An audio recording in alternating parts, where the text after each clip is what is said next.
Hello families, எல்லோரும் எப்படி இருக்கீங்க? நல்லா இருக்கீங்களா? நோட்டீஸ் போர்டில் ரீஃபண்ட் ரிலேட்டடாக ஆடியோ வந்திருக்கு. அவசரப்படாமல் பொறுமையாக தெளிவாக ஒரு தடவைக்கு 4 தடவை கேளுங்க ரீஃபண்ட் கொடுத்தவங்க. அதே மாதிரி உங்களுடைய டவுன்லைனர்ஸ் ரீஃபண்ட் கொடுத்துருக்காங்க அப்படின்னா கண்டிப்பாக நீங்கள் கேட்டு அவங்கக்கிட்ட இந்த ஃபார்மை ஃபில் பண்ண சொல்லுங்கள். நீங்கள் அந்த ஆடியோவை கண்டிப்பாக கேளுங்க. ஒவ்வொரு ரீஃபண்ட் கொடுத்த ஒவ்வொரு மெம்பர்ஸும் கண்டிப்பாக இன்றைக்கி வந்திருக்க நோட்டீஸ் போர்டு ஆடியோ கேட்கணும். ஓகேங்களா? அதாவது யார் யாரெல்லாம் ரீஃபண்ட் கொடுத்துருந்தீங்களோ அவங்க, அதே மாதிரி ID block ID 13 point reject பண்ணவங்க, ஓகேங்களா? அவங்க எல்லாருமே இந்த ரீஃபண்ட் அக்ரிமெண்ட் ஃபார்மை ஃபில் பண்ணணும், கண்டிப்பாக ஃபில் பண்ணணும். ஓகேங்களா? அதே மாதிரி இல்லை நான் அமௌண்ட் எனக்கு வந்துருச்சு அப்படின்னாலும் இந்த ரீஃபண்ட் அக்ரிமெண்ட் ஃபார்மை ஃபில் பண்ணணும்.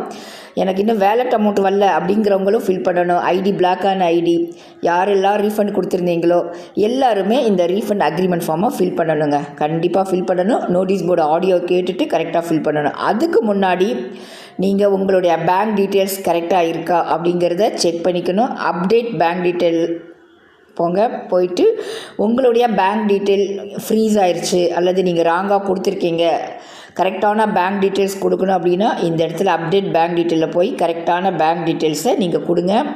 கண்டிப்பாக ரொம்ப ரொம்ப முக்கியமானது, இந்த தடவை பேங்க் டீட்டெயில்ஸில் யாராவது மிஸ்டேக் பண்ணிட்டீங்க அப்படின்னா மறுபடியும் ஒரு வாய்ப்பு கிடைக்காது. உங்களுடைய அமௌண்ட்டு உங்களுடைய பேங்க்குக்கு வராது. ஓகேங்களா? கரெக்டான பேங்க் டீட்டெயில்ஸை அப்டேட் பண்ணுங்கள். அதாவது அக்கௌண்ட் நம்பர்.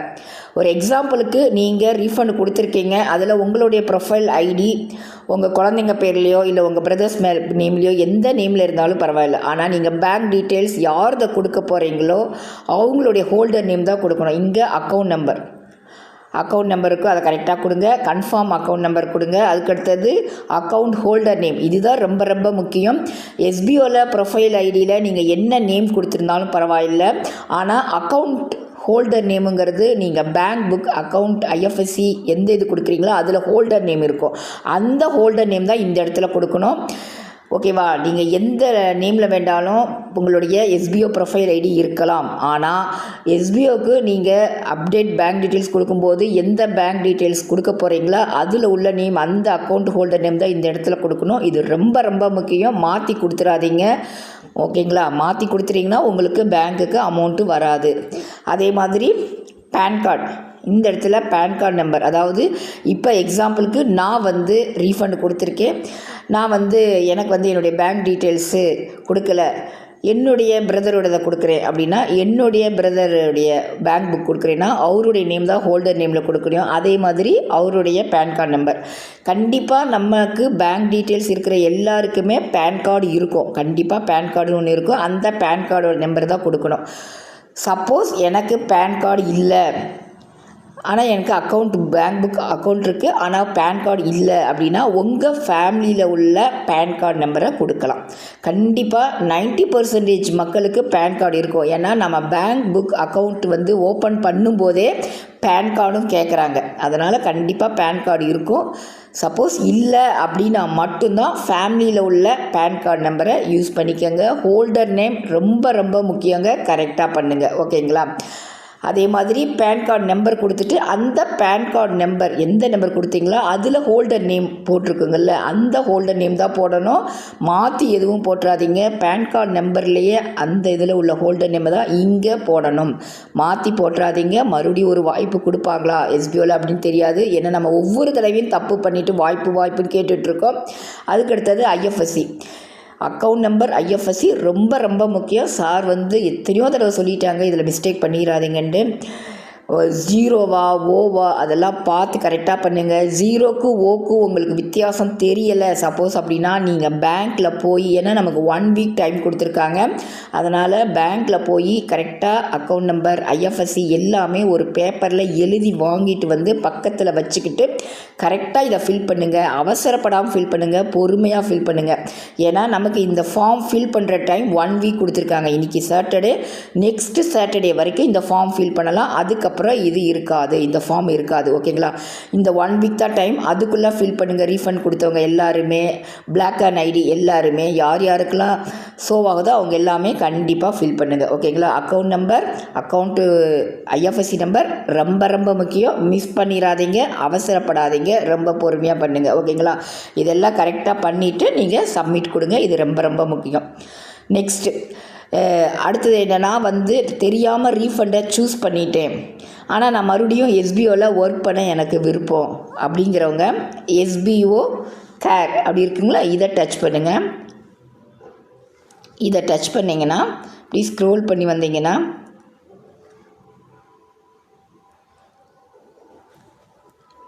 அதாவது எஸ்பிஓ கேருக்கு வரணும். நான் தெரியாமல் ரீஃபண்டை சூஸ் பண்ணிவிட்டு நான் மறுபடியும் எஸ்பிஓவில் ஒர்க் பண்ண எனக்கு விருப்பம் அப்படிங்கிறவங்க மட்டும் எஸ்பிஓ கேரை டச் பண்ணி ஸ்க்ரோல் பண்ணி வந்தீங்கன்னா இங்கே செலக்ட் கேட்டகரி இருக்கும். இந்த செலக்ட் கேட்டகரியில் இந்த அதர்ஸ் டிக் பண்ணுங்கள். ஓகேங்களா? இந்த அதர்ஸ் டிக் பண்ணிவிட்டு இந்த டிஸ்கிரிப்ஷனில் என்ன கொடுக்கணும் அப்படின்னா அதர்ஸ் சூஸ் பண்ணிவிட்டு டிஸ்கிரிப்ஷனில் I accept to continue SPO இந்த மாதிரி கொடுக்கணுங்க. ரீஃபண்ட் வேணாம், எஸ்பிஓவில் ஒர்க் பண்ணுறேன் அப்படின்னு நினைக்கிறவங்க கண்டிப்பாக இந்த மெத்தட் தான் யூஸ் பண்ணணும். ஓகேங்களா? அதர்ஸை சூஸ் பண்ணணும். எஸ்பிஓ கேரில் போய் அதர்ஸ் கேட்டகரியில் அதர்ஸ் சூஸ் பண்ணிவிட்டு அடுத்தது I accept to continue SPO கொடுத்துட்டிங்கன்னா கொடுத்து சப்மிட் கொடுத்துருங்க. சப்மிட் கொடுத்தது நெக்ஸ்ட் வீக்கில் உங்களுக்கு அப்ரூவ்டு வந்துடும். ஓகேங்களா? நோட்டீஸ் போர்டை ஃபாலோ பண்ணுங்கள். அதே மாதிரி இல்லை நான் ரீஃபண்டு தான் கொடுக்குறேன் அப்படிங்கிறவங்க அந்த பேஜ் எல்லாமே படித்து பாருங்கள். எல்லாமே படித்து பார்த்துட்டு எல்லா கட்டத்தையும் டிக் பண்ணணுங்க. ஒரு பேஜ் விடாமல் எல்லாமே படித்து பார்க்கணும். ஓகேங்களா? ரீஃபண்ட் அக்ரிமெண்ட் ஃபார்மை ஓப்பன் பண்ணிங்கன்னா நம்மளுடைய நேமு, நம்மளுடைய ஸ்டாஃப் ஐடி கரெக்டாக இருக்கான்னு செக் பண்ணிக்கங்க ஃபஸ்ட்டு. ரொம்ப ரொம்ப முக்கியம். ஓகேங்களா?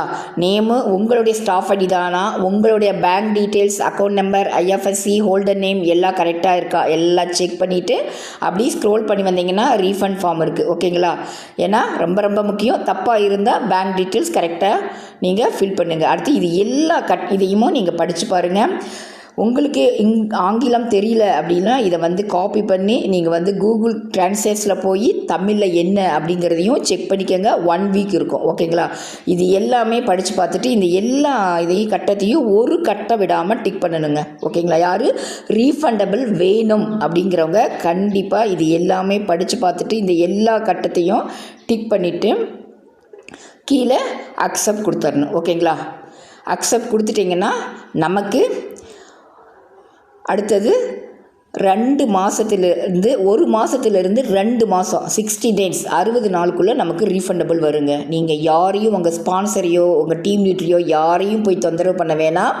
நம்ம கரெக்டாக எல்லாமே ஃபில் பண்ணிட்டோம் அப்படின்னா 1 மந்த்லேருந்து 2 மாதத்துக்குள்ளே நம்மளுடைய ரீஃபண்டபிள் அமௌண்ட்டு வந்துடும். ஓகேங்களா? நீங்கள் நோட்டீஸ் போர்டு ஆடியோ மட்டும் கேட்டு இந்த ஃபார்மை எல்லோரும் ஃபில் பண்ணுங்கள். நோட்டீஸ் போர்டில் உங்களுடைய டவுன்லைனஸ் இல்லை ரீஃபண்டபிள் கொடுத்துட்டாங்க அப்படின்னா அவங்கக்கிட்ட இந்த மெசேஜை நீங்கள் கொண்டு போய் சேருங்க. அவங்க ரீஃபண்டபிள் வாங்குறதுக்கு யூஸ்ஃபுல்லாக இருக்கும். இந்த ஃபார்மை இந்த மெத்தடில் தான் ஃபில் பண்ணணும். அவங்களுடைய நேமா, அவங்களுடைய ஸ்டாஃப் ஐடி கரெக்டாக இருக்கா, அவங்களுடைய பேங்க் டீட்டெயில்ஸ் கரெக்டாக இருக்கா எல்லாம் செக் பண்ணிவிட்டு அடுத்தது இது எல்லாமே படித்து பார்த்துட்டு ஒரு கட்டை இல்லாமல் எல்லாமே ஃபில் பண்ணி அக்செப்ட் கொடுங்க. அடுத்து 1 மாதத்துலேருந்து 2 மாதத்துக்குள்ளே வந்துடும். சரிங்க, எனக்கு பேங்க்லேருந்து பணம் வந்துருச்சு, ரீஃபண்டபிள் வந்துருச்சு அப்படின்னு நான் எப்படி தெரிஞ்சுக்கிறது அப்படின்னா உங்களுடைய பேங்க்கில் மெசேஜ் வரும். சப்போஸ் வரலை அப்படின்னா உங்களுடைய இந்த எஸ்பிஓக்கு நம்மளுடைய பேஜில் எஸ்பிஓ கேர் இது எல்லாமே எஸ்பிஓ கேருக்கு தான் காட்டும். அதிலே ரீஃபண்ட் அப்லோட் ப்ரூஃப் அப்படின்னு ஒரு மெனு ஓப்பன் ஆகும். ரீஃபண்டபிள் அமௌண்ட் அப்லோடு ப்ரூஃப் வரும். அந்த மெனு உங்களுக்கு ஓப்பன் ஆகும். அந்த மெனு ஓப்பன் ஆனதுமே நீங்கள் பேங்க்கில் செக் பண்ணிக்கலாம். செக் பண்ணிங்கன்னா உங்களுடைய அமௌண்ட் வந்துருச்சான்னு பார்த்துட்டு அந்த ப்ரூஃபை நீங்கள் அப்லோட் பண்ணணும். ஓகேங்களா? இதுதான் ரீஃபண்டபிளுக்கான மெத்தடு. இதை கரெக்டாக ஃபாலோ பண்ணுங்கள். நாங்கள் ஃபுல்லாக சொல்கிறத விட நீங்கள் நோட்டீஸ் போர்டில் ஆடியோவை ஒரு தடவைக்கு 4 தடவை கேட்டிங்கன்னா சார் கிளியராக சொல்லியிருக்காங்க. இந்த மெத்தடில் தான் ரீஃபண்டபிள் நம்ம கரெக்டாக இந்த ஃபார்ம் ஃபில் பண்ணணும். இல்லைங்க நான் அக்ரிமெண்ட் ஃபார்ம் ஃபில் பண்ணிட்டேன் அப்படின்னாலும் அவங்களும் இந்த ஃபார்மை ஃபில் பண்ணணும். அதே மாதிரி 13 பாயிண்ட் ரிஜெக்ட் கொடுத்து எனக்கு அமௌண்ட் வந்துருச்சு அப்படிங்கிறவங்களும் ஃபில் பண்ணுங்கள். எனக்கு தான் பணம் வந்துருச்சு நான் ஏன் ஃபில் பண்ணணும்னு நினைக்காதீங்க. கண்டிப்பாக ஃபில் பண்ணுங்கள். ரொம்ப ரொம்ப நல்லது, ரொம்ப ரொம்ப முக்கியம். அதே மாதிரி யாருக்கெல்லாம் சோவ் ஆகுதோ பிளாக் ஆன் ஐடி எல்லாருமே ஃபில் பண்ணுங்கள். அதே மாதிரி இல்லை நான் வந்து தெரியாமல் ரீஃபண்டபிள் கொடுத்துட்டேன், ஆனால் நான் எஸ்பிஓவில் ஒர்க் பண்ணுறேன் அப்படிங்கிறவங்க எஸ்பிஓ கேரில் போய் அதர்ஸில் போய் எப்படி ஃபில் பண்ணணுங்கிறதே நான் இந்த வீடியோவில் சொல்லியிருக்கேன். இந்த வீடியோ பாருங்கள், இது கண்டிப்பாக உங்களுக்கு யூஸ்ஃபுல்லாக இருக்குன்னு நினைக்கிறேன். நோட்டீஸ் போர்டை எப்போயுமே மிஸ் பண்ணிடாதீங்க. எஸ்பிஓனாலே நோட்டீஸ் போர்டு தான் கண்டிப்பாக நீங்கள், ஏன்னா சார் வந்து அவ்வளோ பொறுமையாக தெளிவாக நமக்கு நோட்டீஸ் போர்டு சொல்கிறாங்க. அதை வந்து கண்டிப்பாக ஃபாலோ பண்ணுங்கள். நோட்டீஸ் போர்டை நீங்கள் ஃபாலோ பண்ணாலுமே நீங்கள் யார்கிட்டையுமே கொஸ்டின் கேட்கணுன்னு அவசியம் கிடையாது. ஏன்னா மற்ற ஜாபில் தான் நமக்கு ஸ்பான்சர் லீடர்ஸ் தேவைப்படும். ஆனால் நம்ம எஸ்பிஓவை பொறுத்த வரைக்கும் ஒன்லி நோட்டீஸ் போர்டு இருந்தாலே போதும். யாருக்குமே ஸ்பான்சர் லீடர்ஸ் யாருமே தேவையில்லை. அந்தளவுக்கு சார் வந்து நோட்டீஸ் போர்டில் அப்பப்போ உள்ள அனௌன்ஸ்மெண்ட்டை நமக்கு தெளிவாக சொல்கிறாங்க. நோட்டீஸ் போர்டை மட்டும் கண்டிப்பாக ஃபாலோ பண்ணுங்கள், ரொம்ப ரொம்ப முக்கியம். மிஸ் பண்ணிடாதீங்க.